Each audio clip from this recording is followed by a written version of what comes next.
sure it's live here first. So we're good on Twitter. So we just need to come through.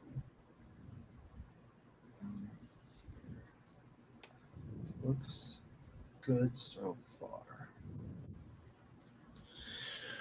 Alrighty. Well, welcome in everyone to this episode of the Batfoot Podcast. It's Damian and Matt right now. So this is going to be a little bit of a different episode / live stream here. So we will be talking about about recapping what's happened so far in the Division Series games. We will talk about Terry Francona more, the front office moves that have happened, and stuff. But we also, as of right now, are watching the Yankees and Royals game. So we'll be breaking down kind of what happens live during that as well. So it's going to be a little bit of a longer show / episode here. And then in a little bit, David will join us and we'll get to the meat and potatoes of what we're going to talk about today. But the first 30 minutes or so are just going to be us reacting to what's going on in the game, but which has already started with Carlos Rodon striking out 2 people already. But Matt, how are you doing this week? Doing pretty good. Been really enjoying this postseason so far. It's been really fun to watch. Lots of good games. Okay. Why are you shaking your head? Your team's 1-1. They had a huge comeback win in Game 1. Okay, so I still have not enjoyed either any of it. Well, okay. I'm glad that my team series lost at so least. I can enjoy it. But at least that series, I've enjoyed all the other series. Yeah, the Mets Phillies has been crazy. Tigers Guardians today was insane. The Royals Yankees Game 1 was really good. We'll see how Game 2 goes. Carlos Rodon has had a very good start to this game. And yeah, everything's been good this week. How have you been? Well, I mean, obviously when we talked on Friday about our predictions and stuff, I had said the Padres sweep was going to happen. It sure seemed that way as they came out hot in Game 1 there. And then Game 2. So let's just say I've been a nervous wreck the past 2 days. Today's the first day I can actually breathe since we have an off day, but I'm not looking forward to the rest of this series. Postseason, there's nothing better than postseason baseball except when your team is in it, because then there's absolutely nothing worse than postseason baseball. This is the first time that I've had a like an Apple Watch for the playoffs.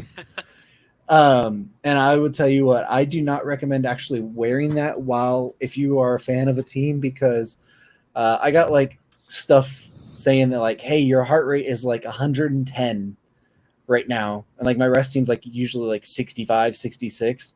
And it stayed at like 110 for like in Game 1, especially for a majority of that game. And then yesterday it was like 90 because obviously they had taken a big lead, or the 4-1 lead for a lot of that game. But yeah, I don't recommend that part. But yeah, it's just been crazy. Yeah. But yeah, right here on our tracker, I think this little video, if you're watching on YouTube, you'll see it's just going to be in between innings. It pulls that up. So stick with us. We promise there's not an actual video there. Gotcha.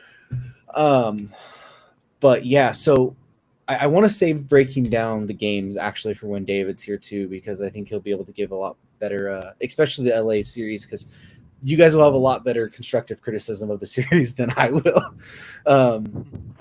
But yeah, Rodon had a great start to this one, striking out all 3 there. That's a big one. Pitches did he throw? Let me see if it says down here. 12.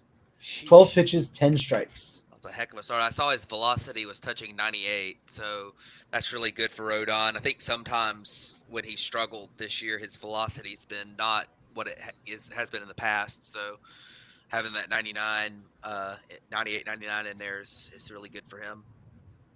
Yeah, for sure. And this is the Cole Reagan start. So this is one that the Royals absolutely need to have.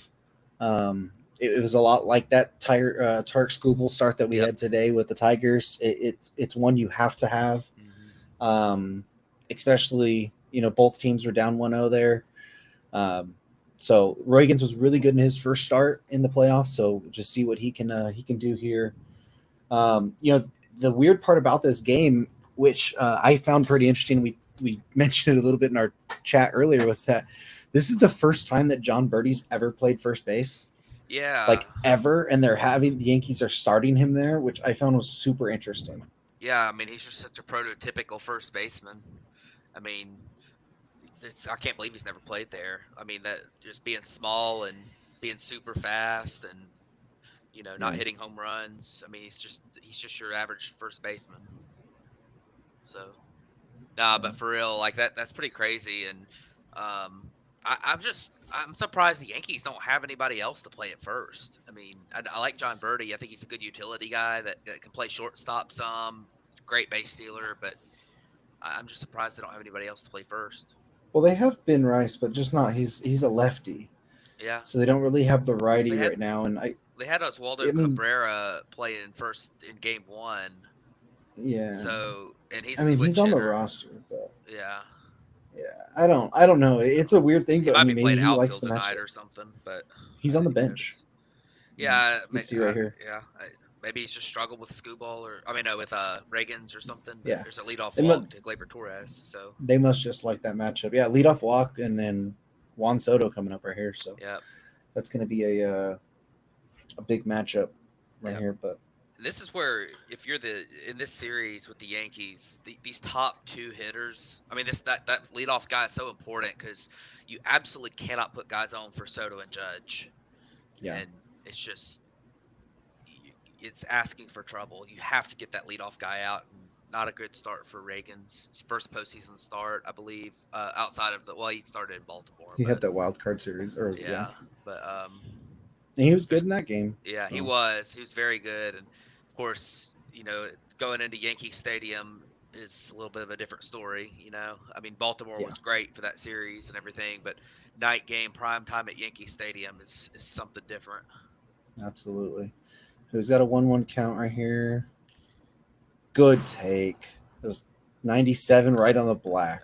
it clipped the corner, but Salvador Perez is behind the plate, so that cost them a Yeah, lot in Game One. Um, Guy just cannot frame pitches, and it's not good. But 96 outside. Um, so I don't want to get too deep into the playoff stuff, but just what is your kind of overview been of the division series round so far? Have you noticed any big like similarities between the games? Have you noticed anything that's kind of really stood out to you at all? um, I think one thing that I've kind of noticed, and I don't have the numbers in front of me, so it's just kind of I guess, how it feels, is that the bullpens being used like they are, it's overworking guys in the ways that they haven't been worked all year. And you think of the postseason, we're going to squeeze everything we can out of them, but it's like Clase hasn't pitched more than an inning all year, and they put him in for an inning and a third today, and he gave up a home run and lost the game. So, like Right. that's the type of things that and I feel like we've seen that a couple times with other teams too in the wild card round as well. So I mean, it's just one of those things that if you're if your plan coming in is to just like use your closer for 3 innings every time. Edwin Diaz is the same way in the Yeah. series so far. If you just going to use your closer every single game for 2 innings, like it's just not going to work. The guys are going to see him more than once, and that's not good. And you're also going to wear them out because they're not used to it. So, um, but that's been something to watch. And I mean, the starting pitching has been pretty good for the most part. I mean, I guess the Jack Flaherty wasn't great, but um, I don't think either one of the pitchers in Game One for the Dodgers Padres were that great. But Yeah. So we got a 1-2 count right here on Aaron Judge, yep, and and struck wow, out 97 right down the 97. middle. Yeah.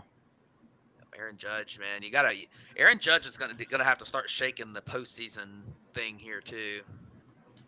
He's he's been one of the best players but he had a historically good season this year, and Like, the postseason has not been kind to him.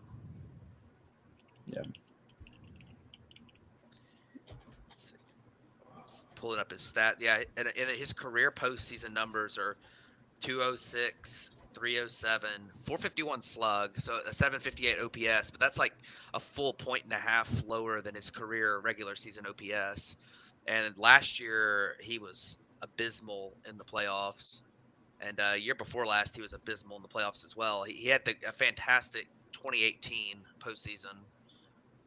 But other than that, he's been pretty below average. This is he's the last 3 years, last three postseasons they've made it to. I guess they didn't make it last year, but last three postseasons he's played in, he's been pretty bad, and the one before that he wasn't great. So he's gotta get going. Yeah. So we got Austin Wells here in a 1-2 count. With 2 runners on, 1 out here. Stanton on deck, Jazz Chisholm in the hole here. So it's an absolute big timeout that he needs to be able to get here on Wells with Stanton and Jazz coming up. Yankees making him work a little bit though. I mean, he's 20 pitches, or going to be 20 pitches here at this with this pitch right here. So if anything, they're making him work, which the Royals would like to get some depth out of Reagan's here, but especially since he's their best guy. But Wells took that one for a strike, so 2-2 now. Yeah. It's interesting, once you get behind Judge in this lineup, you got Wells, who's a lefty, against Reagan's. That's good, fighting off that curveball. And then Jazz Chisholm, who has had platoon splits in his career, so lefty. And you really need your righties to and Soto, who doesn't really have splits, to get it going here. And got him. Cole Reagan's, man. Bet the Rangers wish they had him this year. Right. He was the return for Chapman, right? Yeah, he was the Chapman return. Yeah, it worked out. They won a World Series last year, but it's going to be looked at as probably not so great trade long term. I mean, you wonder, they won the World Series, but you wonder, like, did that make them? Would they have won it without him? And nope, slow Stanton. Yeah, Reagan's got a shattered bat from Stanton there to end the inning, but Chapman was a big part of that bullpen still. He wasn't great here or there, but he did have some good games. He was a guy they used primarily in the postseason. He was one of those 4 guys they used routinely. So, it comes down to that: would you trade this guy for a World Series? And it's like, in hindsight, you're going to say like, "Hey, we won," but Reagan is a very good pitcher. It's like, would he have got that same opportunity there? With there's so many different variables you can say, but if you're a team, if you're a fan of the team that won the World Series, most of the time you're like, hey, at least we won, so. But that was a good inning for the Yankees, I would say. They're making Reagan's work some. The Royals absolutely need to respond somehow and get Rodon unsettled a little bit here, and don't let him get two back-to-back good innings in his belt. Yeah, with that inning from Reagan's, I really think that was bad for the Yankees, because you've got a young pitcher. It's his second year in the big leagues. He's making a second postseason start. It's a big game. It's a must-win game, really. And you have 2 guys on after walks to start the inning. You've got to get those runs in. You can't strike out twice and then break your bat on a ground out. I know the pitch count is nice to get that up a little bit, but you have a chance to get that young pitcher rattled a little bit, and you just give him the confidence after that. Yeah, I think it's kind of 6-1/2 dozen of the other there. Sure, you want to get to him and kind of rattle him, but at the same time, like, you you made him throw a lot of pitches, which therefore still could rattle him a little bit. But then second off, it gives you more opportunity to see different guys out of the bullpen who might not have it. So, I mean, you can kind of look at it either way. But what are the Royals got coming up? Salvador Perez, Yuli Gurriel, and Michael Massey. So,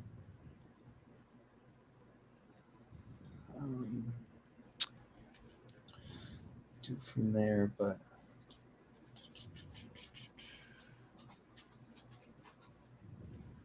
All right, trying to find some stuff here.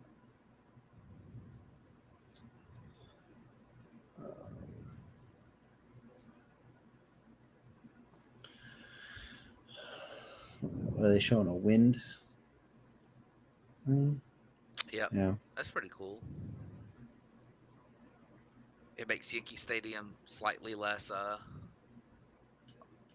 ridiculous. What it makes right field like from 315 to 319 now? Yeah. Hey, one pitch went out for Rodon there too. Yeah. So. Yeah. Salvador Perez popped up. Yeah, and this is where these two teams that are the underdogs here, the Royals and the Tigers, this is where they struggle. Is that, and I know the Tigers ended up winning today, but there's just not like, I mean, Yuli Gurriel's at the plate right now. Like, there's just not a lot of there's just not a lot in these lineups. I mean, you've got Bobby Witt, of course, if you're Kansas City, but other than that, I mean, you got Vinny Pasquantino coming off an injury, who's barely played, and Salvador Perez, who had that really good start to the season, but he cooled off.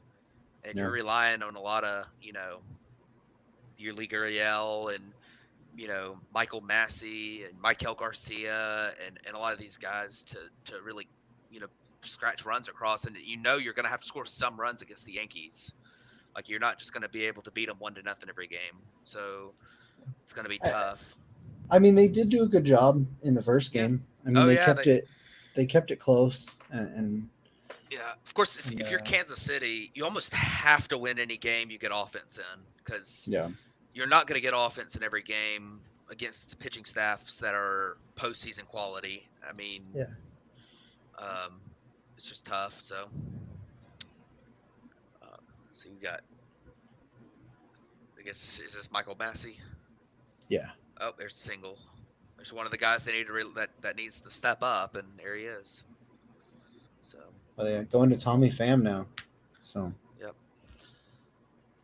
But Rodon's already got 2 out and a runner on, and like I said, he had ended last inning with 12 pitches. He's only at 17 right now, so he has not even had to work. I mean, 5 pitches this inning? So. You need to get some long at bats somehow, because I mean, Rodon looks absolutely dialed in, but you got to do something. Carlos Rodon, of course, has a lot of history with the Kansas City Royals too, being with the White Sox for a long time, same division. Yeah. So he's familiar with a decent amount of these Royals players have been there for a little while. Obviously Salvador Perez, Vinny Pasquantino's been there. He's 3 or 4 years now. Kyle Isbell, I think, has been there longer than you would think. Yeah. MJ Melendez has been there 3 or 4 years. He's definitely faced some of these guys. That's nasty change up. Yep, Pham struck out there. Yeah, good start for Rodon, man. It's looking good. His numbers this year, his swing and miss came back some, and he was able to drop that walk rate back down. He's still going up too many homers, but he definitely was better this year than he has been than he was last year. Yeah. He's also he just needs to. Yeah, I was gonna say that's the big key is he's always been pretty solid as long as he can stay healthy. It's when he starts getting those nagging injuries and first tries to pitch through them that things usually try and fall apart. In fact, this is he had made his career high in starts this year, 32. It beat his 2022, which was it Cy Young runner-up he had in 2022? I want to say Giants. Was it runner-up or was it second? That would be runner-up. Or third. I mean, sorry, I meant to say third. Yeah. He was top 3. It It was Let me see, Burns, I'm looking it Wheeler, up. and then him, right? I'm looking it up right now. He finished 2022. He finished sixth. Really? It was Sandy, Freed, Urias, Nola, Gallen, Rodon. The year before that, he was fifth in 2021 with the Yep. White Sox. And in 2021, he would have been the Cy Young winner if he had not had injuries. And his numbers were insane. Yeah.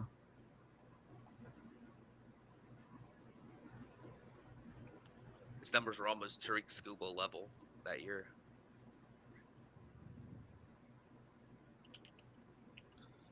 Not quite Chris Sale level, though.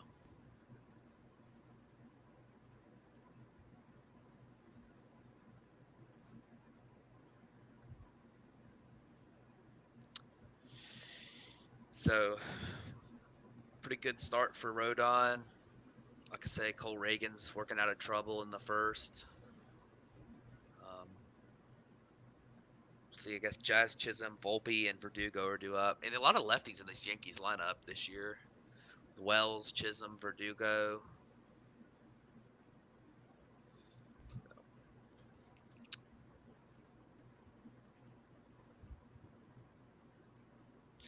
But it looks like Damian might be frozen here.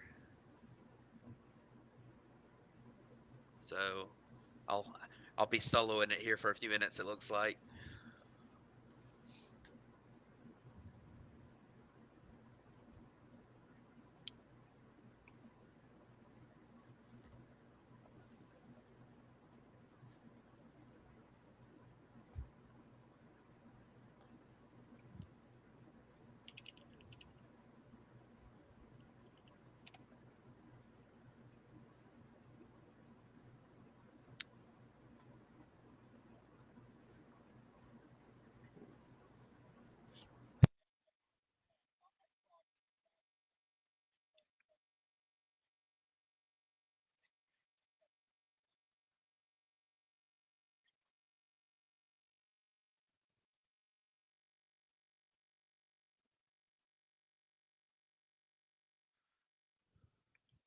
It looks like Jazz Chisholm is at the plate.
And Jazz Chisholm goes down swinging. Cole Reagan's, man.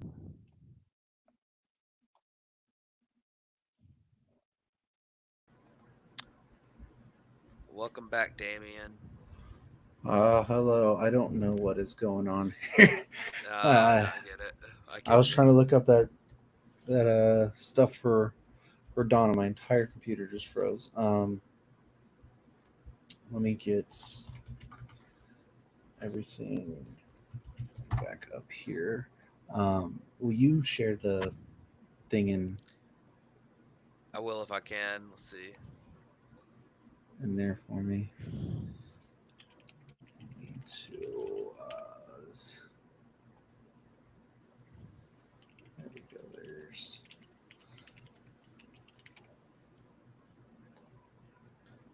Where's that back? So at least we know what's going on there. Okay, there we go. Yeah, sorry about that, everyone. I don't Come on now, know. It's been. you can't leave everyone alone with me. I mean, I tried not to, but I could hear what was going on, but everything was frozen. I couldn't. I was trying to even close things. It wasn't where I don't know. It was all weird. But so we had a Jazz Chisholm K, and now we're about to have a Volpe K. Nope, ball 3. all three. So David should be joining us pretty soon. So if we want to start talking about some of the other stuff that's going on right now, Yeah. What I will do is I'm going to start this as the actual like podcast episode. Starting to right here, so everyone on the live stream and on YouTube will hear us and see us the entire time. But I'll just I'll edit out the first part for the podcast side, so we don't got like a 2-hour podcast. So, all right, welcome in on the podcast side here. We are live on YouTube right now. We're doing a little watch through of the Yankees Royals game. So there's going to be some stuff we might have referenced before, but I wanted to make sure that the podcast side was a little bit shorter, at least extra 30 minutes there of just watching the Yankee game really isn't going to do any much for the podcast side on the next day or whatever. But it's Matt and Damian right now. David will be joining us here pretty shortly. But we want to talk about we had the Reds hire Terry Francona. We had Thad Levine leave the Twins organization. We kind of mentioned Buster Posey and Chaim Bloom taking over the president of baseball operation roles and their situations with the Giants and Cardinals, respectively. We want to dive a little bit more deep into that stuff while we do have and we will recap some of the games, the division series games that have happened up to this point. But I guess that's probably just the best place to start with is what's going on so far in the division series, right, Matt? Probably. It's been very entertaining for sure. Yeah. So we've got a couple of even series, actually 3 even series now. We had Mets Phillies 1-1, both really good games. The Padres Dodgers 1-1, one really good game. And then we had the Tigers. I was about to say Carpenter, which one of their teams was just Carpenter today. Yeah, there's Carpenter. The Tigers and Guardians are 1-1 now after a dramatic game today, and then of course the Yankees and Royals are playing game 2 right now. So Yankees won game 1, but they're playing game 2 and it's early, 0-0. So, and we've got a Reds fan. Oh, welcome in, David. Hello. Well, it's perfect timing because we really just kind of started the podcast side of the episode. Perfect timing. And we were just kind of giving a recap of what's happened in the division series so far. We haven't got into specifics, but just kind of went over what the series looked like each game by game wise right now. So, anything that you have noticed or that has stood out to you so far through the first few games of these division series round that we've had so far?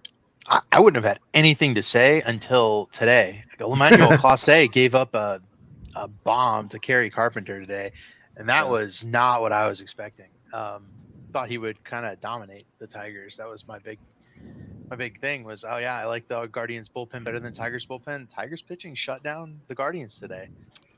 Took a game at home. That's a pretty big deal. They're going back to Detroit, tied 1-1. I said either the Tigers are probably not the team of destiny, but they're playing like it.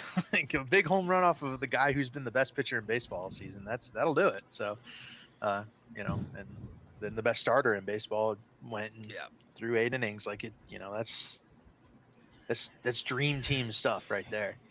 Yeah. Scoople was insane. Yeah. Scoople was. That was the thing I was gonna say with that game today.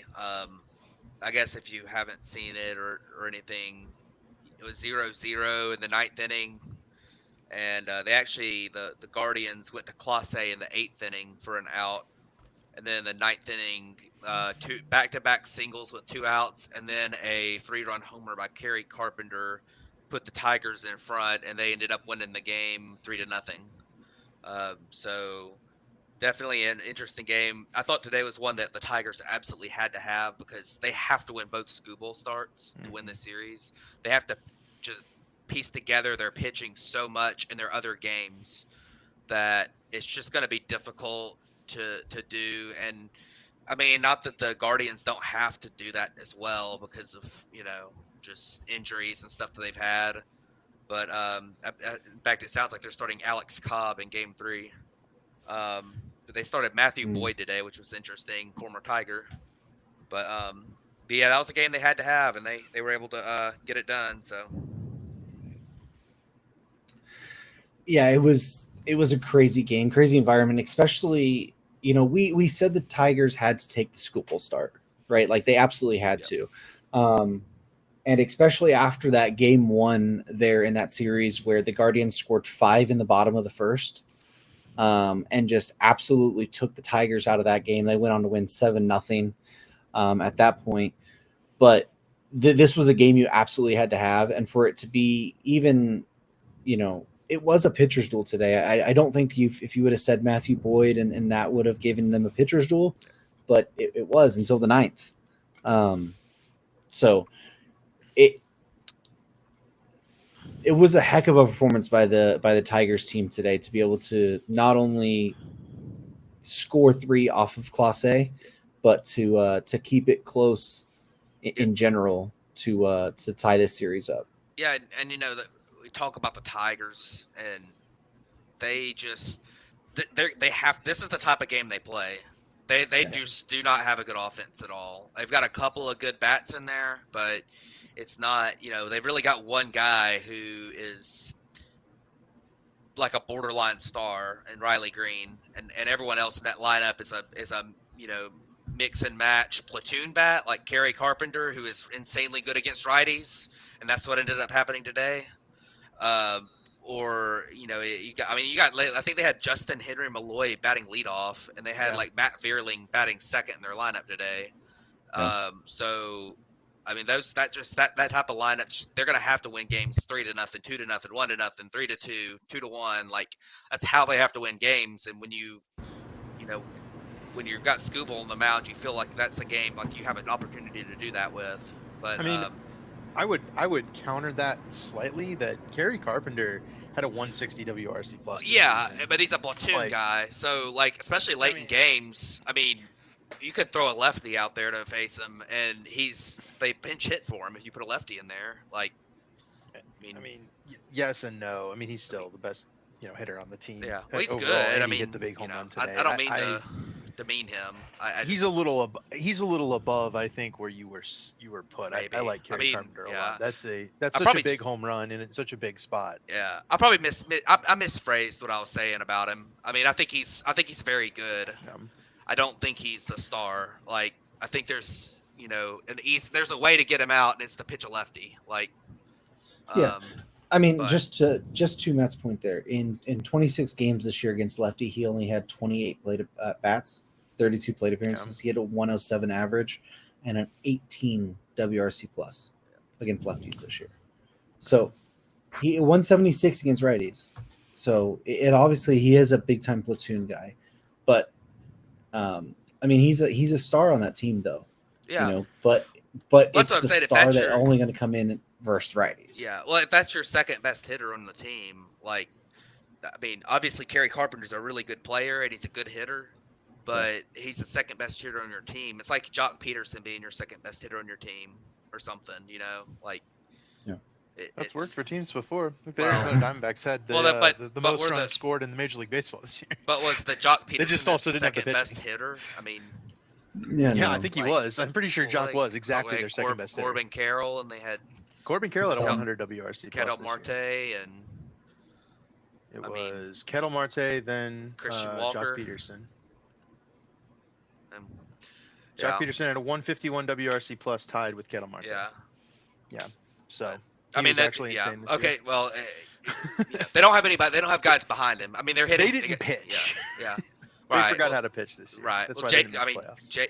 Jake Rogers, and Right. they've got like Parker Meadows has had a pretty good year, but I don't really believe in the bat there too highly. I mean, Trey Sweeney, he's had some good moments, but He's a defender. Like Matt Vierling, he's okay.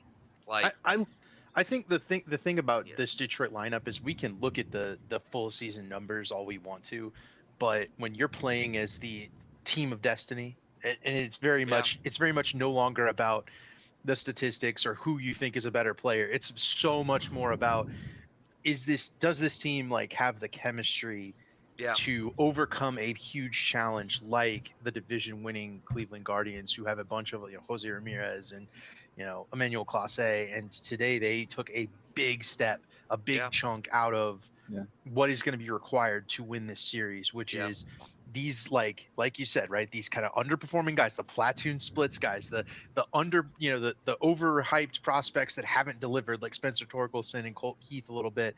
They're going to have to come out and perform and just be a better team, even though, right, season long, we didn't pick them. The season long standings, they wouldn't pick them, right? Like everything about this series is, does Detroit want it more? Are they the team of destiny? Can they fight through the adversity of being the worst team, but still having the chance because they've played their way here?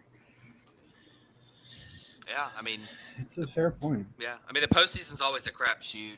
It really is. I mean, if you watch their games against Houston, like if you just watched each at bat and the result of each at bat, you wonder how in the heck they won. Like, Right.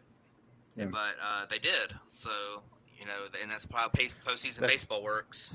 That's been a very common theme for this Detroit team. It's how the heck are they here? How did they get in the playoffs? How are they winning in the playoffs? They've won multiple games, big games in the playoffs. How did that happen? Kind of the same for the Mets. How did the Mets win a playoff game against the Phillies? Well, the Mets, you believe in the Mets. I'm sure y'all talked about them, but we haven't talked about it yet. But not about the Mets. Wow. You believe in the Mets' talent on offense, though. Like they've got guys. They got Francisco Lindor. He's in most normal years he would have won MVP. If it wasn't for Ohtani. Like they've got Pete Alonso, who's a very good hitter and has been for a long time. Brandon Nimmo might be one of the most underrated hitters in baseball. Like they've got guys in their offense. I would say Vientos their guy's been awesome Vientos too. Yeah, he's been awesome. But I was just talking about the really good in the playoffs. I was just talking about the established stars who've been there for years. But Vientos has been a breakout this year. I mean, now they've had to get some contributions from. And they've got JD Martinez in the lineup too. Well, he's been awful, but Starling Marte. I mean, he's a good. And I mean, JD Martinez is a very experienced playoff player too. So and as is like Starling Marte. So they've got guys like they just now they're pitching. They've had to piece together a little bit, but look at their pitching too. Sean Manaea, baby, and who's hurt?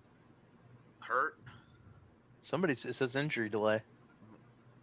I hadn't seen it yet. On my feed, but... did Garcia line one off of Rodon? I'll pull the game up on my phone. Either way, that's what happened. My phone is about to die. He was limping just a little bit, but I think he's okay. He might be okay. Yeah, I think he's fine. I'm sure they'll probably come out and talk to him to get him to catch his breath, but. Michael Garcia. Oh yeah, hit it off of his glove. Yeah.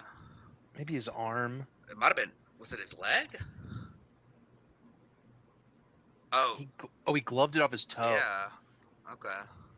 Because it looked like he was running kind of funny, but. Do you have the stream on your computer, Matt? I do. I'm watching it. Damien had it up. Can you stream it to Discord? I don't know that I can. I think it blacks it out. Oh. Yeah, I think that might actually be the same problem for me.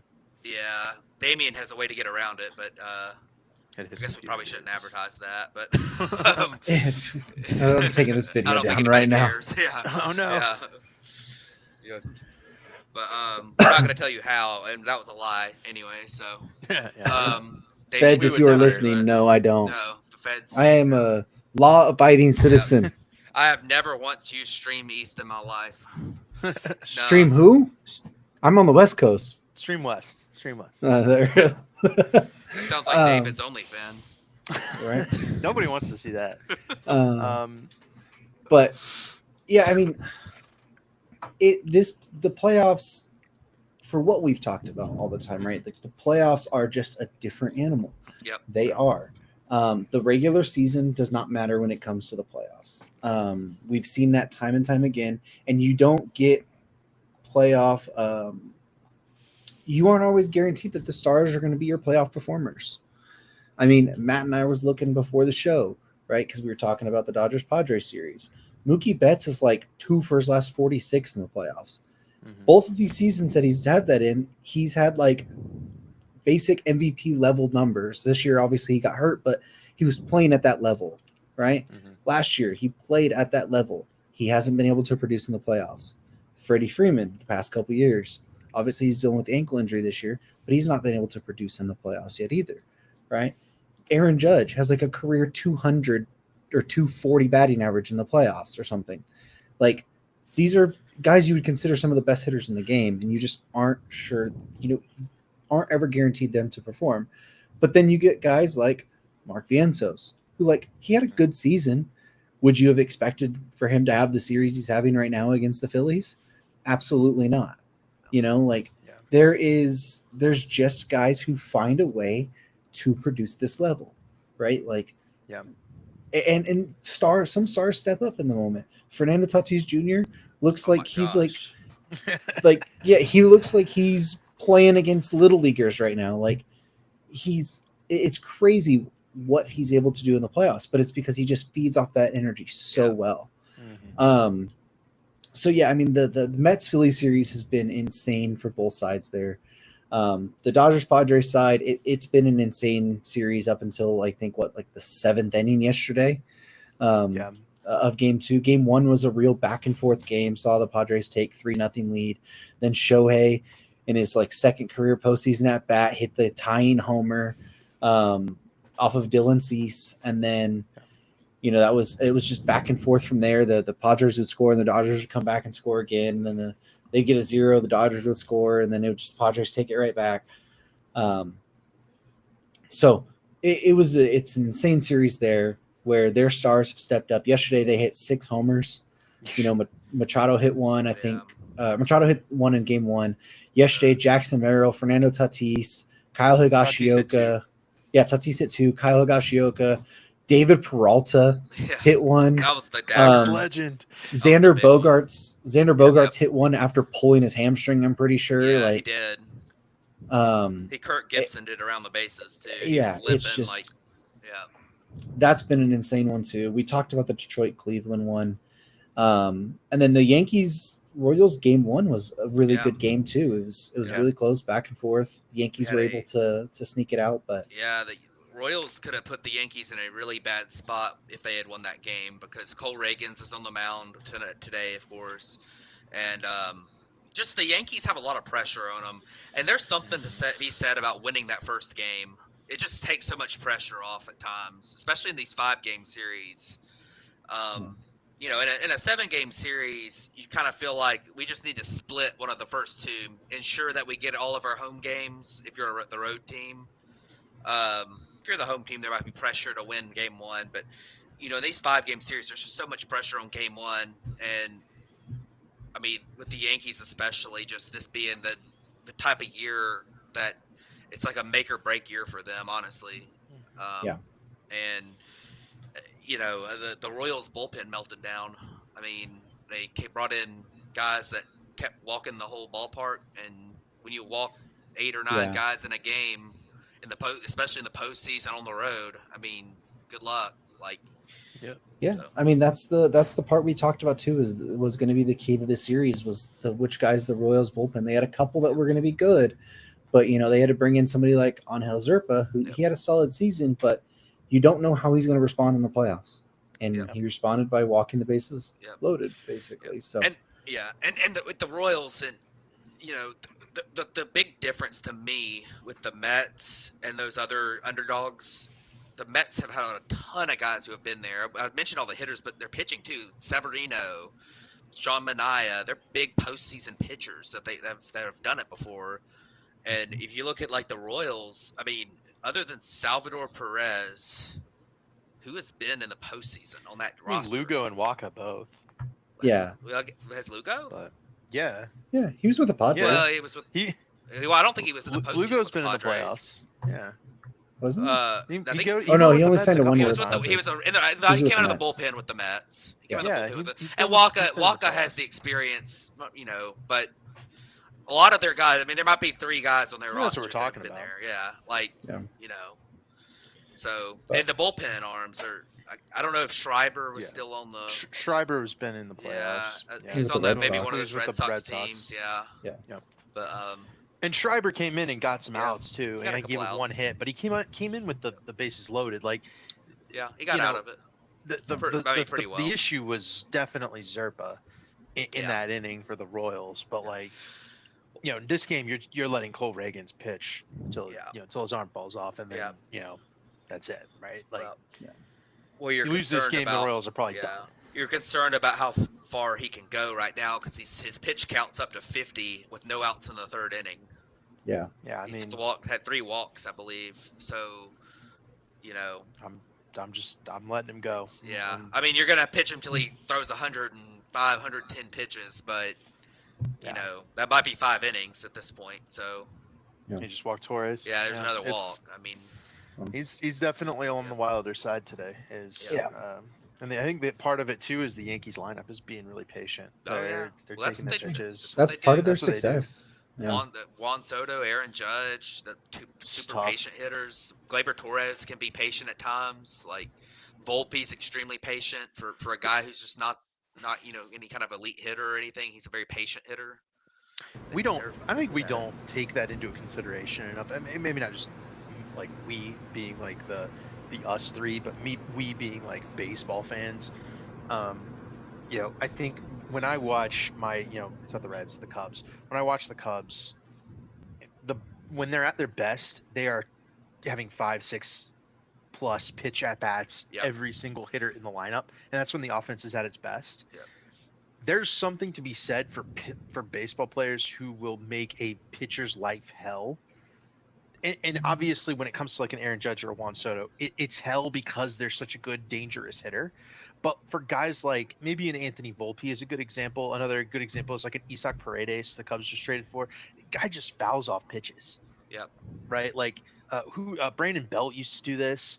Like they're just like a few guys in baseball that are just nightmare at bats for pitchers. They just have to deal with the guy fouling it off and taking every close pitch if it's a ball he's not swinging, strikes he's fouling it off, just a miserable at bat. The Yankees have a bunch of those guys. I mean, I think Volpe is kind of that type of hitter.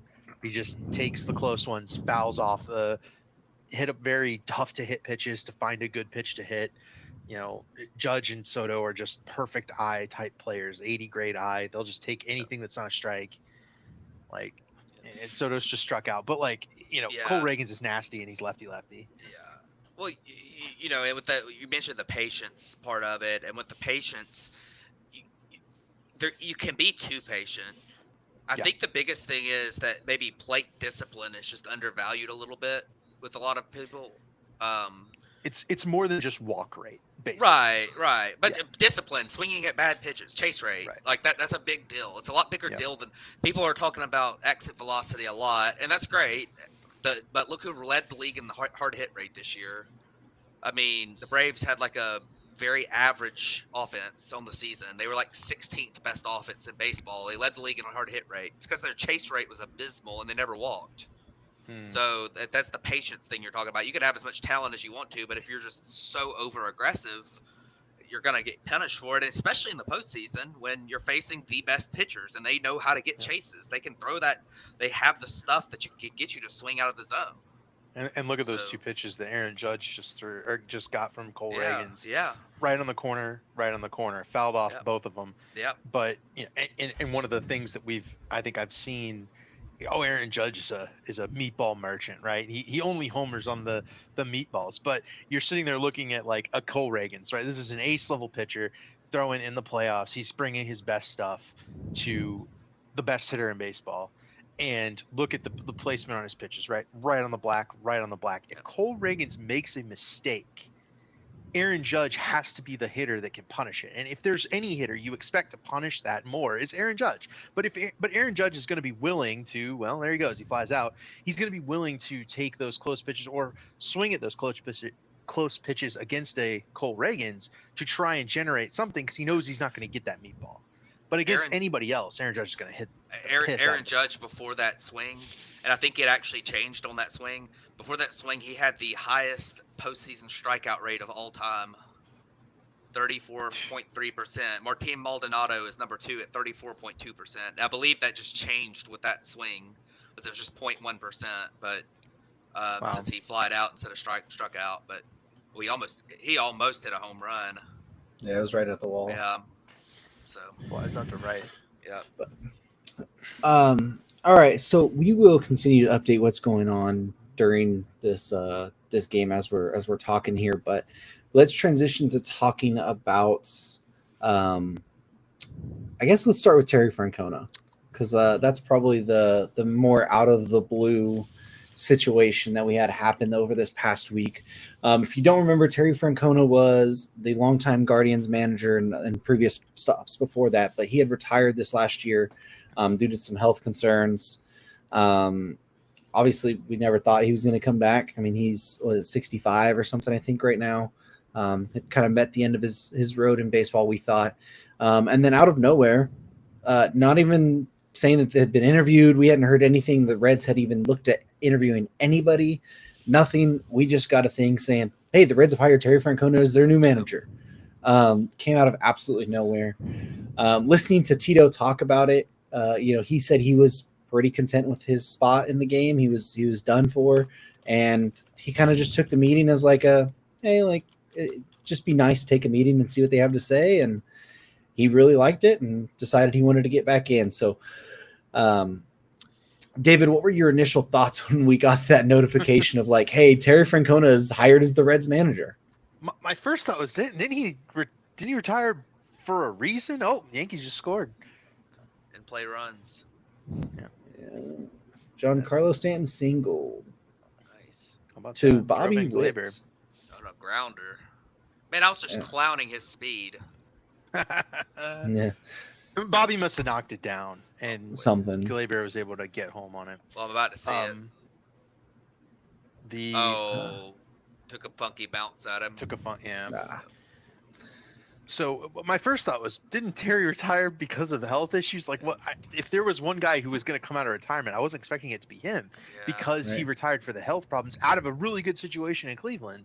Mm-hmm. And he stays in Ohio to the Reds, who are maybe less of a solid situation, but the arrow is definitely pointing up there.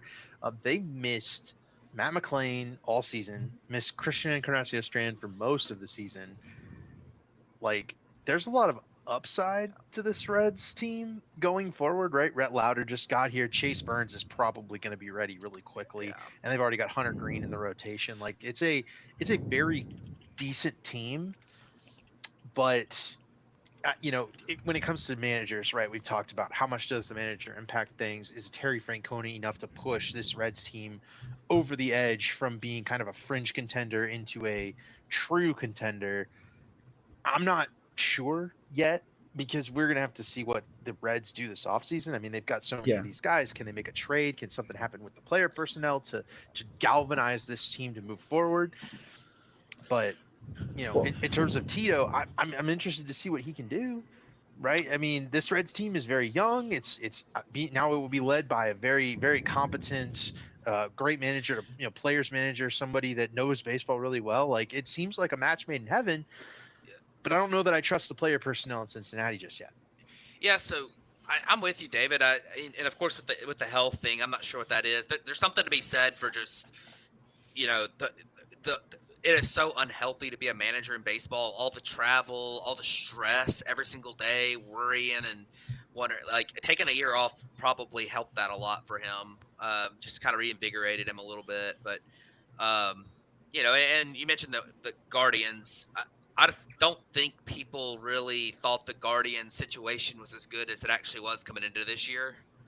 I think at the end of the year last year, a lot of people were thinking they were about to have to blow it up and were not, not very, very high on them. But they obviously were in a very good situation because they won like 93, 94 games this year. But yeah, this is interesting. Going to Cincinnati, I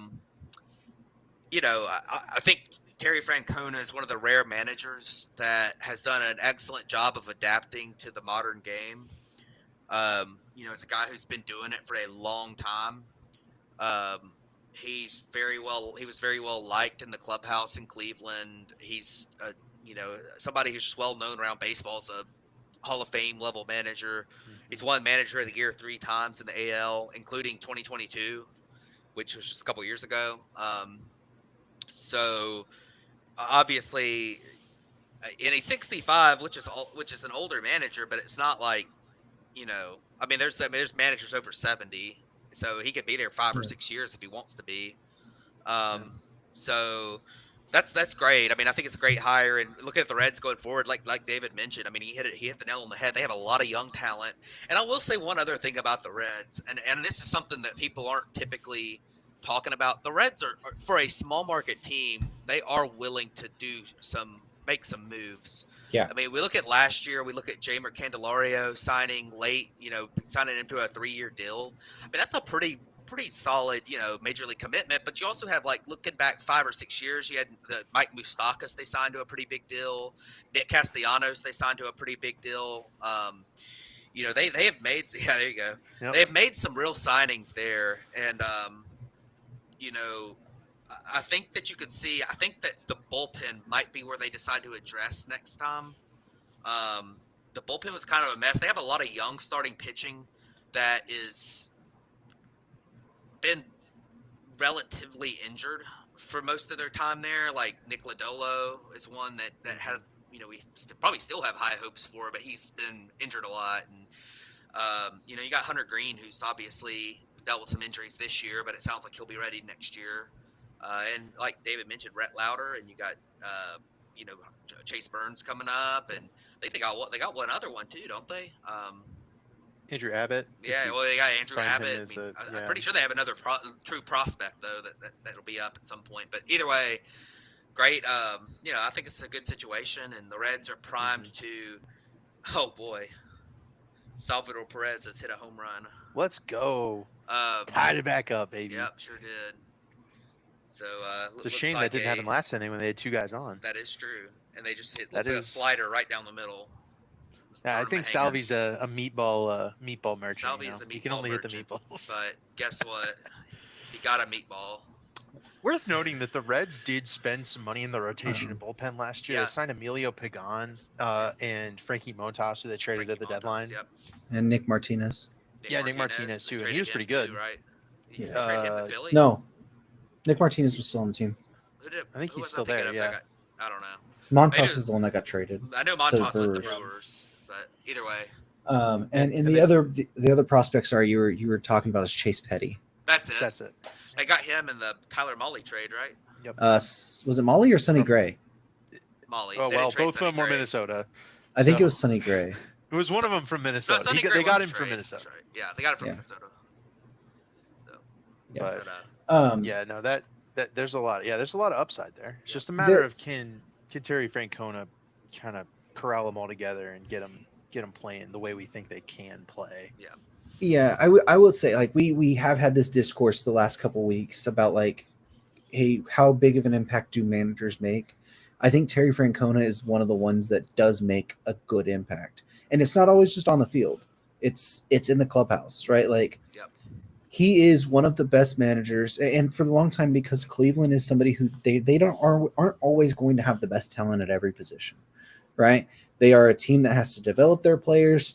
You have to trust some players that might not look like they're going to be the best players. And Terry Francona does a great job in instilling the confidence in those players. Hey, go out there, play. You're going to be our guy. And he figures out how to develop some players, right? I think that's the really good spot about this Reds team here. They have a lot of talent, like we've said. Tito is going to be able to help develop those guys. but also I do not doubt that the Reds are going to be aggressive this offseason in trying to either trade for somebody or sign an offensive player, a big-time offensive player somehow. Like, I think if you're getting Tito to come out of retirement here, you're not getting him to come out and be like, hey, come develop our players. Like, you're coming in to compete, right? Like this year. Oh, yeah. So the Reds are going – I think they're going to make some sort of big move if it's for an outfielder, if it's to, trade off some of those middle infield depth pieces they have, because they have so many, That's like the big, yeah. Yeah, we talked about Jonathan India. We talk about Noel V. Marte. We talk about Ellie. McLean, Obviously, Ellie. Like, you got Ellie like and 6 guys. Yeah, Ellie and for 30 McLean probably aren't spots. going Arroyo. anywhere. You have Arroyo. You have Christian Encarnacion Strand. Like, is he going to move to the outfield? You have Candelario. They have so many pieces. Like, they have pieces to go make a big time trade to acquire a good outfielder somewhere for them. So I would definitely watch the Reds to be some type of aggressive this offseason with Tito in the fold. I think they can be aggressive with both free agency and with the trade market. I think probably one of each in the bigger. And I'm guessing, obviously not going to be like a Juan Soto suitor or anything, but like this is a group that could go out and trade for. We just heard I guess the Cardinals aren't a good one to hunt after, but maybe I was thinking of someone in the realm of a Sonny Gray, who they traded for before, right? Like someone who's probably remotely available, but we'll see their name pop up on the market more. Sonny Gray makes a lot of sense though. Somebody who's maybe a little bit older, maybe has some experience playing that ballpark that can go lead that rotation from the top. It makes a lot of sense. Now, I don't think the Cardinals are going to trade Sonny Gray to the Reds, but I don't know how realistic it is, but man, wouldn't it be fun if the Reds got in the Garrett Crochet sweepstakes this offseason? That makes some sense. Makes some sense. They have a lot of pieces, and he's still under team control. Yep. Yeah. So and the other thing, we'll move on to someone else here in a minute, but the other thing with the Reds is, look at all these other teams that have had young superstars over the last few years. Look at the Royals who are watching in the playoffs right now. Bobby Witt Jr. Look at the Padres with Fernando Tatis Jr. The Braves with Ronald Acuna Jr. These like generational young talents, sign them to big extensions very quickly. Yeah. They need to do that with Ellie now. Their issue is ownership. But I don't think ownership is necessarily the issue with it. I don't. The Reds' ownership is. I don't think it's. I think it's underrated.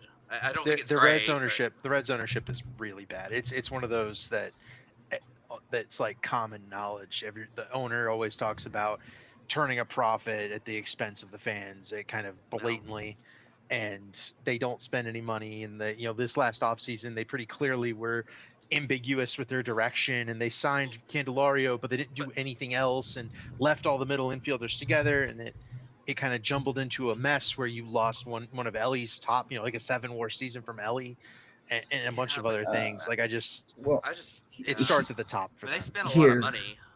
The Reds ownership isn't as bad as I think you think it is, David. First off, because they do spend a lot of money. They spent like $50 million this offseason, but it was probably misused. But here's the problem. Ellie De La Cruz is Scott Boras' client. Yeah, that doesn't help. He's not signing an extension in Cincinnati. Yeah, unless this past offseason might change some Scott Boras clients' minds on things, but I doubt it with him. I doubt it too. So, but the Reds are definitely going to be a team to watch this offseason. I think that's one thing we can definitely say. Yeah. We'll be talking about them more.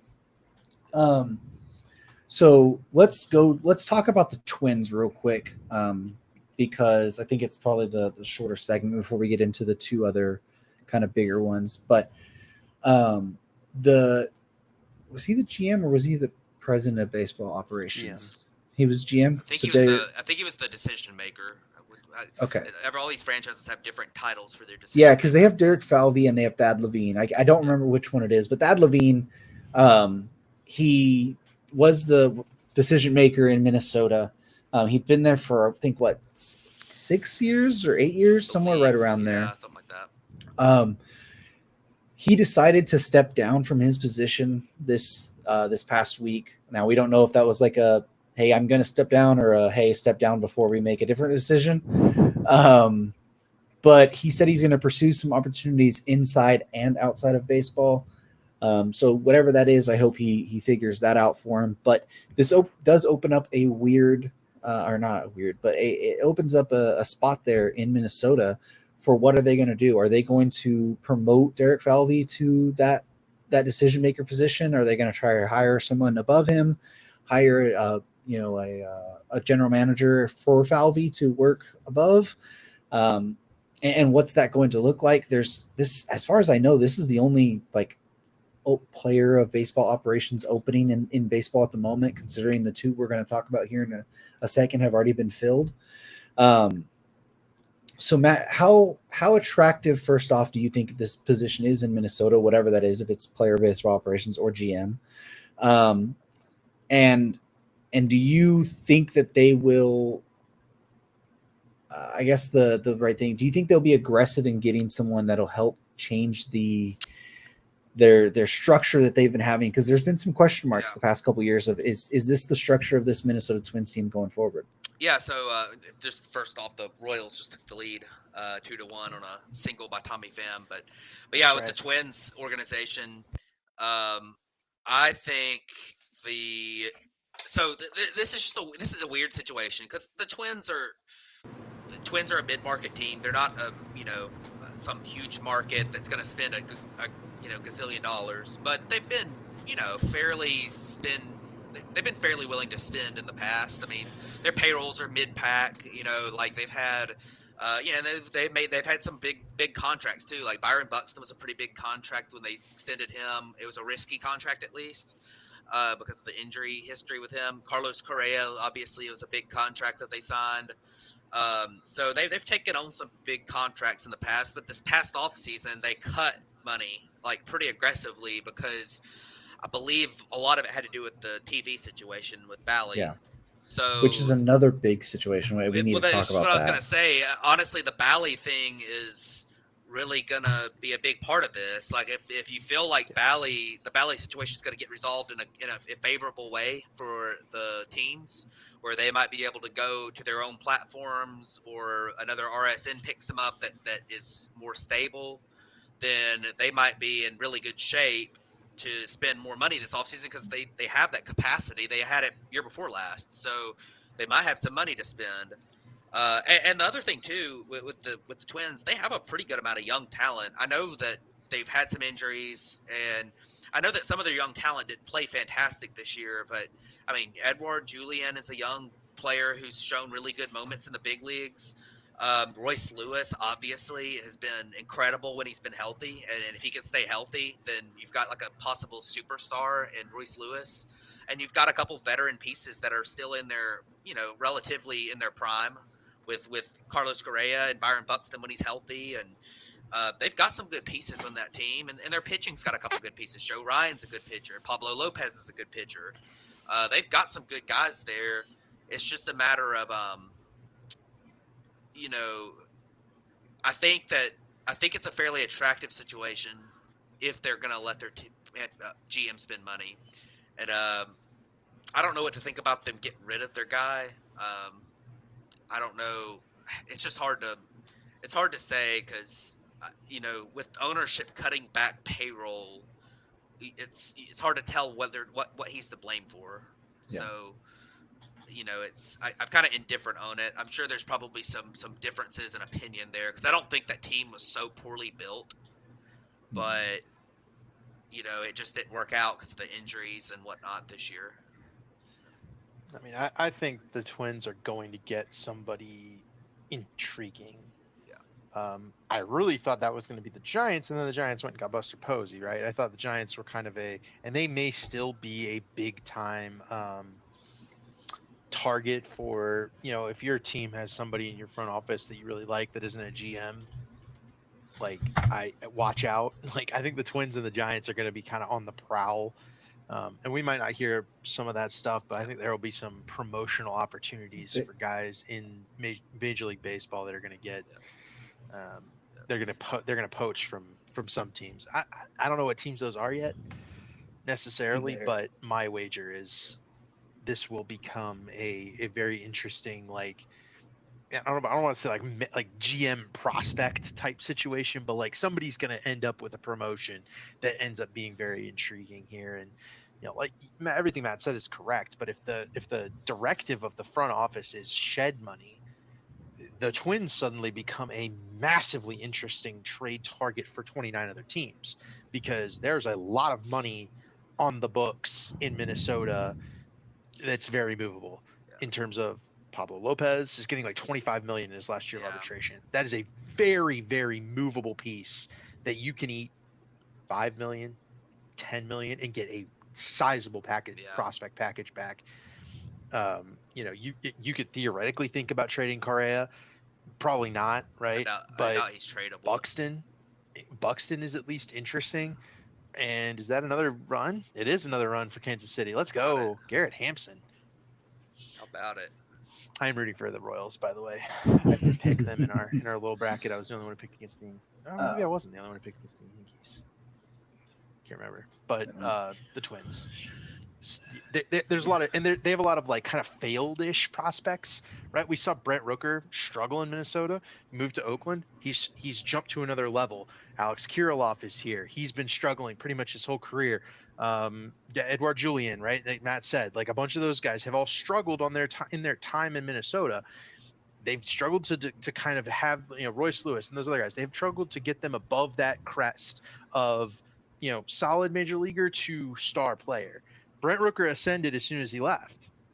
So I'm wondering if, the Minnesota player development is more of a concern than player acquisition, because they've made good trades and they've made good signings. This isn't a group that's been dumping the team. It's that we know that there's talent on this roster, but they haven't been able to extract it. And who do they bring in that can extract more talent? And I think that's the question they're going to answer with this hire. Well, and part of that comes down to the major league staff too. I mean, which is why that's been a big question mark, as why we thought like Rocco Baldelli could be on the hot seat this year. Like, there's been plenty of instances of that. So it's going to be interesting to see where they move as far as that front office role. Like, again, do they promote Derek Falvey and give him the job and say, hey, you've been a part of this, and then hire a GM under, or do they try and bring somebody in from above and basically rework their whole framework of their system and everything? Because it's really going to say what's happening. Yeah. Do they want to reshape, or do they want to kind of keep the same thing forward and think that they have a good plan? Yeah. One last little point here to make before we move on. I have a feeling that the Twins have a plan in place already. They have something in mind, and I doubt it's just promote the guy that was already there.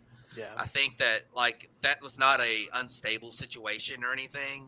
I mean, it's not like that roster was just in a horrible place, horribly built. You're not letting a guy go through a rebuild again type thing.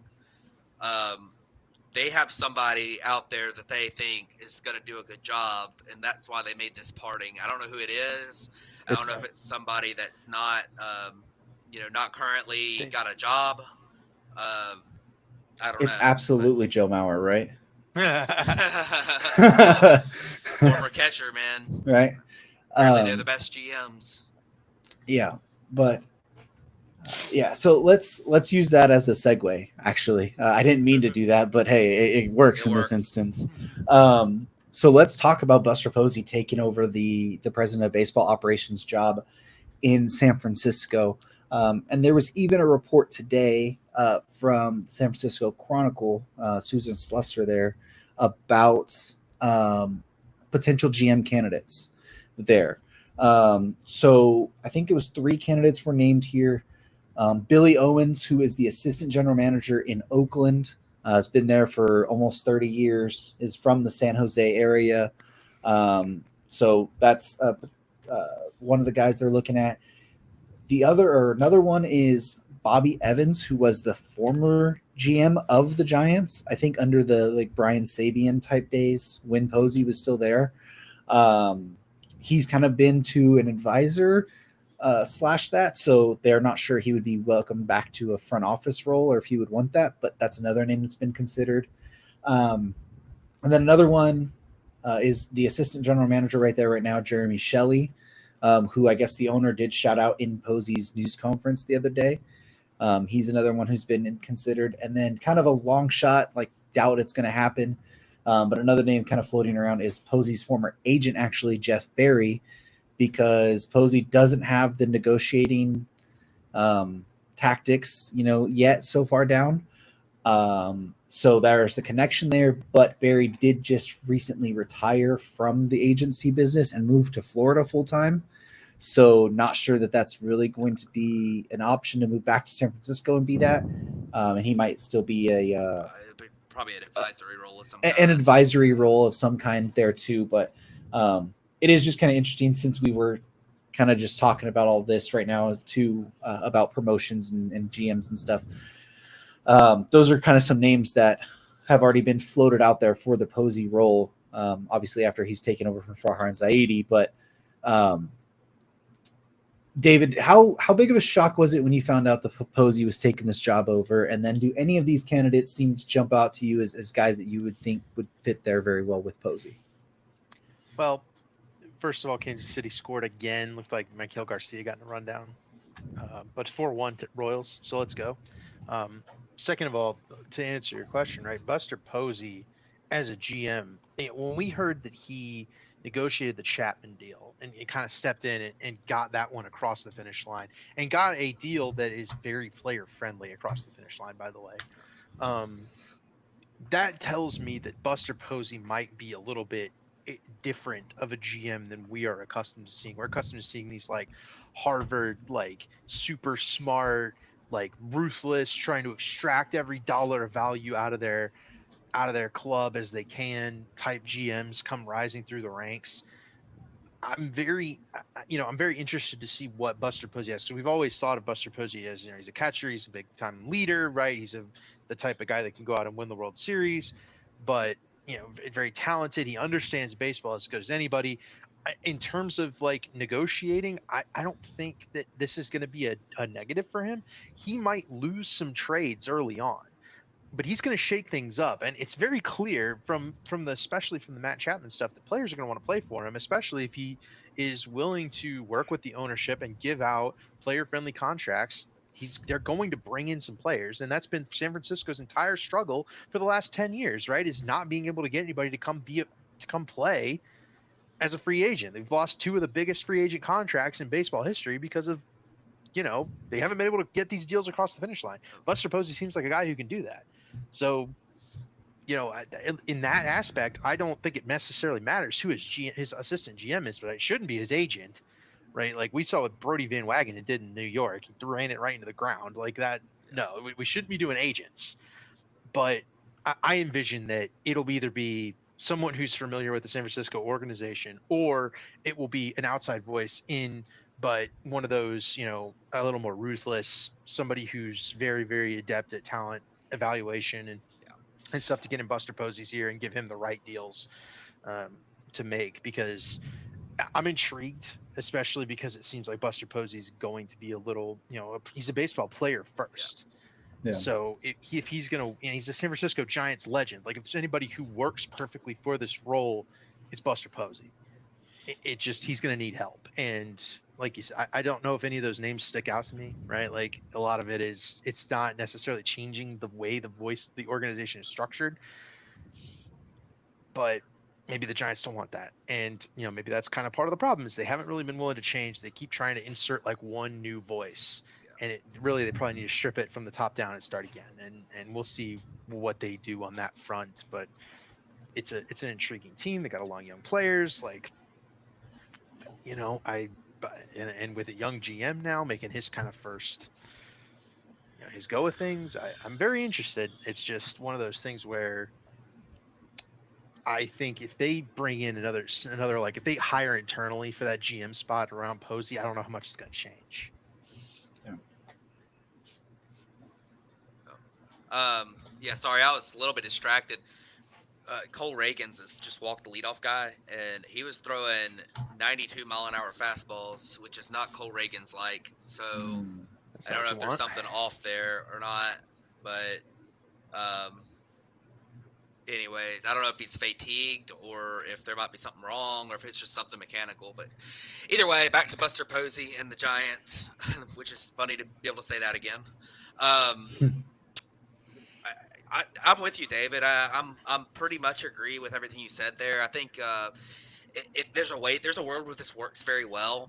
Like you mentioned, the getting free agents over the finish line, having that player in charge, who's one of the most well-respected players of the last 15 years, will be a big bonus because players trust other players. They trust the guy who's been there before, and that's going to be helpful to have somebody with that trust there. Buster Posey can answer their questions about the Giants and why they would want to play for that organization. But the thing is, baseball players to me have a lot of biases in their evaluation of talent, and you see it sometimes where they bias toward veterans a little bit too heavily. You see it with I think you've seen it a little bit in Texas with Chris Young bringing in guys like Scherzer and some of these veterans that are injured a lot. And you've seen it a little bit in with the Red Sox too. But I think that if you're he definitely needs to get somebody who's heavy on the talent evaluation piece, because there's a lot of times that a player evaluates other players and not be very accurate with it. So, but there's a lot of ways that this works, and if Buster Posey, he's such a pretty level-headed, he's a former catcher, he's got that mindset. If he trusts what the people around him are saying, and he picks the right people to trust, then this could work out great because you got this face of the franchise who's been this fantastic. Who's been this fantastic ambassador for them forever, and now he's going to be the face of like signing free agents, making trades, making deals, all that kind of thing. That's fantastic to hear. That if you're a player, if you're trying to go there, and then if you've got, he's got the somebody who can, help him out with hey, this is a good value for this trade, or this prospect here, I know you like him. He's been in an organization. He's a good guy, but he's probably movable, like that kind of thing. Some of the tough decisions are difficult for players to make. So I think Buster Posey could do well. He's going to have to get the help. He's got a lack of experience, of course. So, but it's interesting, and you know, I, I I don't know if it was the move I would have made, but it could work. Yeah, I think it's just it's hard because we saw this coming from a mile away once that Chapman thing happened, right? And there's always the worry that like a franchise icon coming to run a team is always probably going to end up bad, right? Like, what are the odds that in, let's say, fast forward 15 or 20 years, that people are going to have a positive memory of Buster Posey as the president of baseball operations for the San Francisco Giants? Probably very low. 30%, right? maybe. I don't. Yeah, If low. Had he not taken this spot and we fast forward 15 to 20 years and said, what's your thoughts on Buster Posey as a member of the Giants? It's 100% positive, right? Yeah, like there's always the worry that like that guy is going to diminish his legacy with the team, right? Sure. Now, I absolutely hope that Buster Posey, the person, does great. Yeah. I absolutely hope the team, San Francisco Giants, do absolutely horrible. I will never root for them at all. But you guys make great points. Like, it's going to be very interesting to see how someone who hasn't worked in baseball, who hasn't been in a front office like that, adapts to this role, right? And then also, the main problem with the Giants has always been the past 10 years, they will not ever commit to a rebuild. Yeah. Yep. They will not commit to that. And Go ahead. And they have to be a team that wants to get the top stars at every single year. They made the run after Harper. They made a run after Judge. They made a run after Correa. They made a run after Sasaki. They made a run after Otani. They've made a run at all of Yamamoto. They made a run after all of these people, right? And they aren't able to get them because they're worried about the city. And there's other factors there too. If anyone's going to be able to sell the city of San Francisco, it's Buster Posey. Right. If anyone's ever going to be able to sell the organization of the San Francisco Giants, it's Buster Posey. But there's going to have to become a time where they have to realize, hey, maybe we need to reset this. And is Posey going to be able to be the voice that they finally listen to, that says, hey, maybe right now is the time we need to do this? Because I don't know. He has a lot of pull there, right? Like, obviously he has something, but are they willing to ever listen to Buster Posey on that aspect? I don't think Buster Posey will do that. And the reason is because that former players never do that. When former players become GMs, it's rare that they always believe in their players because they are used to believing in players. They're used to believing in the locker room. They're used to believing in the clubhouse, whatever. No matter what sport it is either. They never want to do a rebuild. And that's part of the tough decision-making that these career executives have become accustomed to, but I don't think that these former players have done it. I mean, look at these other places. I mean, the Red Sox should be in a rebuild, right? Like, but they aren't because they got a former player running the show. I mean, you look at, like some other sports. I mean, like, well, you look at the Diamondbacks. There's an example. Dave Stewart was the GM of the Diamondbacks. He made some of the worst trades we have ever seen in baseball when he was the GM, and in a way to like just attempt to compete in years that they were going to be average at best, even if these trades worked out. Like, it's very difficult to convince a former player to start a rebuild, and if that player has to be the one that initiates it, it's extremely rare. The only occasion where I've thought that a player did kind of initiate, a former player, was Derek Jeter but he was part of the ownership group, and which makes it different because they wanted to shed payroll, and he was part of that. So I think that's kind of the big thing is that it's going to be very difficult for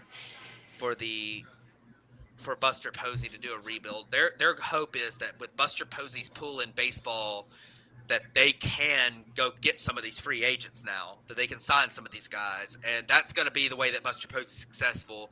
They're going to take the young guys they've got, the pieces they've got. They got an okay core right now. I mean, they won 80 games this year. 80, If they added a couple stars to what they did this year, then they could be pretty good. And my thought on that too, Matt, is this is an 80-win team, right? I don't think that the Giants necessarily underperformed what they were this year, right? And they're exactly at a 500. They're exactly about a 500 team. This isn't a team that needs a strict teardown. It's a lot of controlled players. Just signed Matt Chapman to a nice extension to play third base. They've got some good prospects. Like, this is a group that can go for it a little bit, and maybe it's a slow burn, but they can start ascending the mountain. You gotta like a Jung-Hoo Lee didn't play much this year because of the injury. Yeah. Like, how are you gonna get? Is he gonna come in and play well next year? He might be a star. You never know. He's only played like 10 big league games, and a lot of people thought he was gonna be a really solid player coming over from Korea. And you got these young guys that we'll see like Helio Ramos. We're going to see how he is going to be able to, grow as a player, if he's going to be able to repeat. I mean, there's some things in his profile that are a little bit concerning about him repeating what he did this year, but he's a young player who's obviously got a lot of talent. You got Marco Luciano that Fitzgerald, came up man. late this year. Fitzgerald is another one that's like, there's some reasons under the hood that you might be a little bit concerned about him, but man, he had a great year playing a good shortstop. Like, he was fantastic this year. So you feel good about him getting you feel good some about experience. You got guys like you still got Lamont Wade, who's a solid player. He's into ARB. He may, if you were going to boot somebody, and they've got, and a lot of what you're saying, right? They've got a lot of talented guys, but maybe not guys that are like your upper echelon stars, right? But Yeah, they can yeah, move yeah. I some of mean, those Mike guys. They can move a Yastrzemski, Lamont Wade. They can he's a move a solid Mike player. Yastrzemski. They Yeah, can move a Casey Schmidt to get yeah. into Patrick Bailey's a having. nice catcher. He breaks WAR. He was 81 WRC plus, and he is a 4 WAR player. That He's is an crazy. incredible defense though. At catcher Yeah, is he's very valuable. but and if anybody knows catchers, right? Buster Buster Posey, Posey. there you go. You know, I bet Patrick Bailey's on his short list of players to keep around. Oh yeah, yeah, I'm sure Oh, he loves Patrick Bailey. yeah. Okay, well, it's a good segue point now to talking about the other president of baseball operations situation. I shouldn't say like change that we've had happen because change hasn't happened yet. It's just been announced. So it's one that we've also kind of hinted at, especially once the person got hired there, and that's with the St. Louis Cardinals. We're talking about Chaim Bloom and John Mozeliak. His contract's up at the end of the 2025 season. It has been announced that he's going to step down after that season, and Chaim Bloom is going to take over that role. If you remember, Chaim Bloom was the Boston Red Sox president of baseball operations, who was tasked with trading Mookie Betts and a bunch of other bad things that he had to do in there, and was kind of given the short end of a stick. He had went in as an advisor / kind of like assistant GM with the Cardinals this past year, which I think we all saw at that point. The Cardinals had not hired a person outside of their organization to be a head franchise maker since I think it was like the 70s or 80s or something.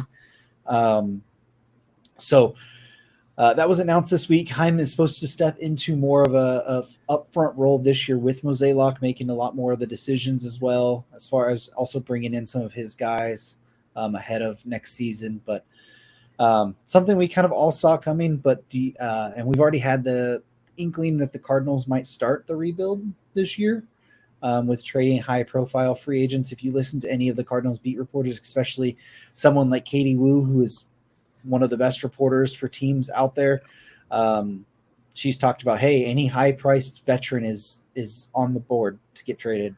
Nolan Arenado, Sonny Gray. They even said they're not going to bring back Paul Goldschmidt. He's going to be a free agent, which that's going to be something to watch this year.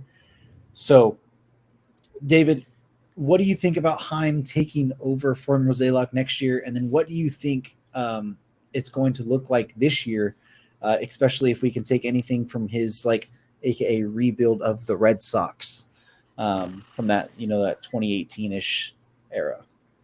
I don't know that we got the best version of Chaim Bloom. I think he was a little bit hamstrung by Red Sox ownership with that Mookie Betts stuff. And it kind of put him in a bad spot, in a bad light, and ultimately the Red Sox. I mean, he got the Rafael Devers extension done, didn't he? So, the Red Sox stuff, I'm not necessarily. I'm parsing from what I expect from him with the Cardinals, and what I expect is, hopefully to have the Cardinals out of our hair for a season, right? Like, as a fan of the NL Central, it would be really nice if the Cardinals were just bad for once. I am not expecting it. I think even if they trade Arenado and Sonny Gray and don't bring back Goldschmidt and spend no money, this is a group that could have breakouts from like Jordan Walker and other, young prospects that you expect to break out that just haven't really, but they're finally going to get the playing time and they just go berserk. I'm really wouldn't be surprised with that outcome where they just suddenly have good players because they finally gave them a chance instead of playing the older guys. But I expect Mozeliak to make the quote tough decisions and move the players at Bloom's request to kind of shuffle the pieces and prep the handoff of the roster. I expect the Cardinals to kind of be playing for prospects here during the off season, playing for young players like we were just talking about with the Giants, right? They're going to be offloading young players in ARB, I think, to get some bona fide stars. We could definitely see a Giants Cardinals swap for somebody in this group, and Sonny Gray and some of these other guys. Like, I think this is two orgs kind of go in the opposite direction, but knowing the Cardinals, I will not put it past them to still have a successful season next year, even in spite of what looks like a sell-off point. And then once 2026 rolls around, is Chaim Bloom finally? My question would be: Is Chaim Bloom finally going to be the GM for the Cardinals that takes what is a very potent baseball town with a lot of support, a lot of fan base, a lot of money that doesn't ever spend it, tries to act like a very small market team.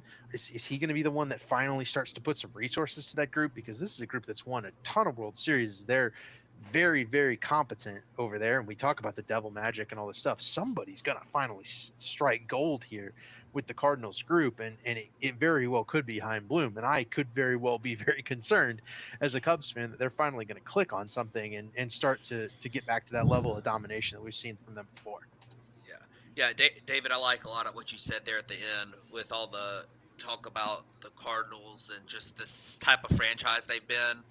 I think in some ways they've been a little bit of a victim of their own success, where they were so successful for so long doing things the way they were doing them. When it's time to adapt, because times change, baseball changes, you learn new things. Baseball is a sport that's been around 150 years, but we're still working on getting better at it and what's important in baseball and I just think that ever so often, even if you're successful, you have to keep adapting to the modern game. And I don't think the Cardinals have done that very well. I think they've been really they felt like a team that was very that was kind of stuck in the early 2000s. They feel like the team they tried to put together in 2013, 2014, 2015 is the team they're trying to put together in 2024, including some of the same players, aka Matt Carpenter and Lance Lynn. But they're just they need a little bit of a new and you want to harness some of that energy and some of that some of that continuity that they've had for so long. But at the same time, you also want to bring in a good. At the same time, you also want to bring in a new perspective a little bit. And I think Chaim Bloom's a guy that has come with his background, brings a much different perspective from anything the Cardinals have had. So I definitely think that this is an interesting move here, and we'll see what the Cardinals do. Like David said, I mean, if I were the Cardinals, I think they're overdue for a rebuild. Honestly, I think they were about to do it in like 2019, but they had like a miracle end to their season, so they ended up saying, "Oh, we're great again." But I mean, I don't know. Like, I think they really do need to rebuild, and they need to develop their players better. I mean, Jordan Walker has been one of the largest busts we've ever seen in his first couple of years. I'm not saying he can't turn it around, but man, he looks lost. He looked lost in AAA this year. I mean, like, that's the guy you were counting on. You did not trade Jordan Walker for Juan Soto. You could have had Juan Soto, but you thought that highly of Jordan Walker that you kept him, and Dylan Carlson. And you traded this deadline for a reliever. You traded him for a reliever at this deadline, whom you DFA'd like a month later. Exactly. Yeah. Like it's they've made and look at the other thing with the Cardinals. Look at the players that they've cast away. That if their outfield this year consisted of Lane Thomas, Adolis Garcia, Marcelo Zuna, and Randy Arozarena, where would they have been this year? Right. They traded all those guys away. Their talent evaluation in recent years is definitely taking a step back. And that's one place where Chaim Bloom excels. Yep. Exactly. I mean, you didn't see it as much in his Red Sox tenure, but he was the Rays guy before that. He worked under Andrew Friedman there, Andrew Friedman is probably one of the best, if not the best, baseball executive out there. And I know that might be a little biased from a Dodger fan, but I think if you ask a lot of other people if you ask a lot of other people who's one of the best ones, he's going to be in your top 3 or 4. For sure. Chaim Bloom worked directly under him. He was a catalyst for some good Rays teams there as well, who always had to find talent and keep going. I think Chaim Bloom was the one that did the Randy Arozarena deal with the Cardinals, actually. That was right around his time. And he's made some of the other teams. He's been pretty savvy there. A lot of that Rays teams because of Chaim Bloom and why they've been so good. So I think this is a guy who's going to go there if he's able to have that Andrew Friedman like like impact to the Cardinals organization, right? Go in, develop from the minor league, start from the ground up. That's one thing. When the Dodgers, when they got Andrew Friedman, he's like, hey, we're going to get players right now. We're going to go, and they made that big trade for Adrian Gonzalez and Carl Crawford and everything from that time, right? He's like, well, let's get these players to try and compete now. But in the meantime, what I'm going to do is I'm going to rebuild the entire farm system from the bottom up. And all of the people who are there, they're going to be all of my people. They're going to be guys who I trust and develop. I think Chaim Bloom's going to start doing that, right? And he's going to bring in his own manager. He's going to start from that point too, because Ollie Marmol's not going to survive this. And that point, and then you're going to start seeing them be able to spend money because, like David said, this is a town who they expect to win. They are not content with losing, and they will spend money if they need to spend money. And look at the farm system in Boston right now, and look at how good that farm system is, and the young players in the big leagues that came out of that farm system over the last year. That farm system is incredible. So, and they built that farm system without tanking, without being like, completely, Yeah. Without the thing about the Red Mayer, Sox was the thing about the Red Sox was they're bad enough to get a good draft pick once every 3 or 4 years, and that keeps your farm system very, very nicely afloat. It's not what you want though. But they've also done a really good job in the international markets too. In the past, and Chaim Bloom's not perfect. I mean, I think back to the 2022 trade deadline, which is probably what got him fired, where they added Tommy Pham and they traded away someone else, and it was just so weird. They were totally out of it, but they didn't really sell. And then some of the signings they made, I questioned. Like the Yoshida signing was kind of questionable. You had a guy who most people thought was going to get paid half of what they gave him, and he really hasn't been very good for them. I mean, he's been okay. He's been fine at the plate, but you're paying a lot of money for a average DH.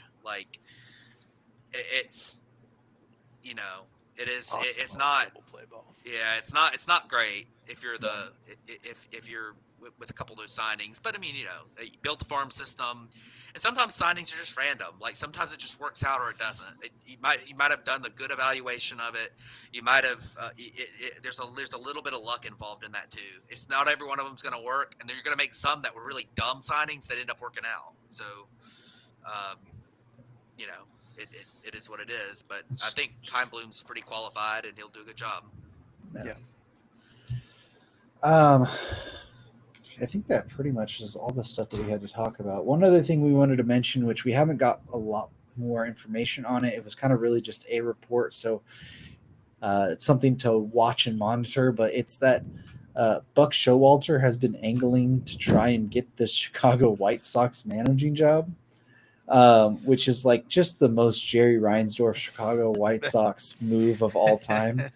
You would think we would have learned from the Tony La Russa situation to not do this again, but it's a potential possibility. So here's what I don't understand. Jerry Reinsdorf is a dummy, and he's old. He's probably senile. He's probably got dementia. He probably hired Tony La Russa thinking it was 1970, but I understand him wanting Buck Showalter because he's crazy and he's done this before. Why on earth would Buck Showalter, who's 70 years old and he's retired and he can go sit up in that studio or wherever he's sitting and enjoy himself, why on earth would he want to manage the Chicago White Sox? Why? I don't get it. Why would you do that? Reinsdorf's probably going to give him a blank check and say hey, you're a good manager's name. $4 million, you could not pay me enough money to manage the 2024 2025 Chicago White Sox. You could pay me the money for that. Yeah, but that might be why Buck Showalter. Chicago White Sox for $1 million. That might be why Buck Showalter does it though. Yeah. I mean, nobody competitive is going to hire him again, right? And nobody's going to realistically want that job as the White Sox right now, knowing how bad it's going to be. Because honestly, let's be honest here. Whoever gets hired for that job right now as a manager is not going to last 5 years. Right. They're not. They will be fired before they're good again. Right? Yep. It's how teams always do it. Look at David Bell. David Bell was hired to be the Reds manager through some not great teams, and now they're in a spot where like, hey, they probably should have been a little bit better this year, but their future's looking up. You're fired, right? Like, it's what teams do. It's how it goes. Like, that's why I wouldn't be surprised that they just hired Grady Sizemore, who was the interim manager, and just let him go, give him an opportunity, and go from there. He's going to be pretty cheap. He wants a managing job. It sets him up if he makes some good moves that he could potentially get hired somewhere else one day. But if the only reason I think Buck's doing it is because he knows he's not going to get a job anywhere else, and maybe he still has that itch to manage and compete a little bit. So, I get that. And Matt, to answer your question quick, to double off Damien's point, Buck Showalter he's not a quality name right now, but if he takes a 120 loss Chicago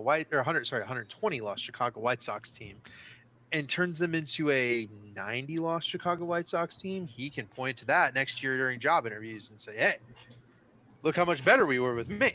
Yeah, and theoretically sell himself as an upgrade for a more competitive team. I don't know if the White Sox are.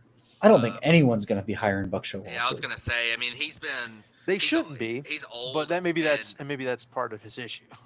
Well, yeah. I mean, his angle on the White Sox is maybe I can still manage. So. Yeah, I mean, it's not. I'm not in on that one. I mean, and honestly, if your team is the Chicago White Sox, the Los Angeles Angels, the Oakland A's, or the Colorado Rockies, I don't think anybody wants to be your manager or your GM, unless they're just like not crazy.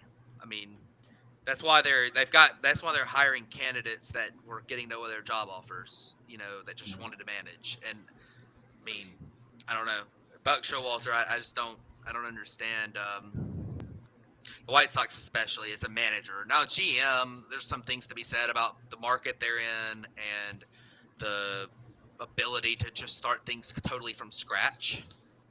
But yeah, I don't know. Like, this is kind of crazy to me. So it's a head scratching thing. Like I said, it was only really one report that we got. So, which is weird. We haven't heard much of anything about any managerial stuff this year, not even from the Marlins aspect either. So it's going to be something to look out for moving forward. You would think, but hey, they'll probably hire some from the Rays. Did we talk about it last week? Skip Schumacher's going to the Cardinals when Ollie Marmol gets fired, right? I think that's what I was thinking. They should do that right now. It's like David Stearns to the Mets, obviously. Like, right? Yeah. They should do that right now. I mean, honestly, just do it right now. That's definitely happening.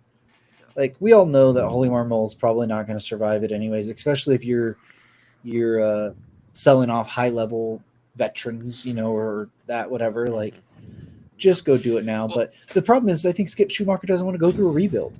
Well, he doesn't want to go to that. The other thing with Skip Schumacher that, to me, is a little bit I do still have some concerns with him. He had that one year that was just amazing with the Marlins, where they were expected to be okay, like 500, but they ended up being better than that. They made the playoffs, and everyone gave him so much credit for that, and he deserved it.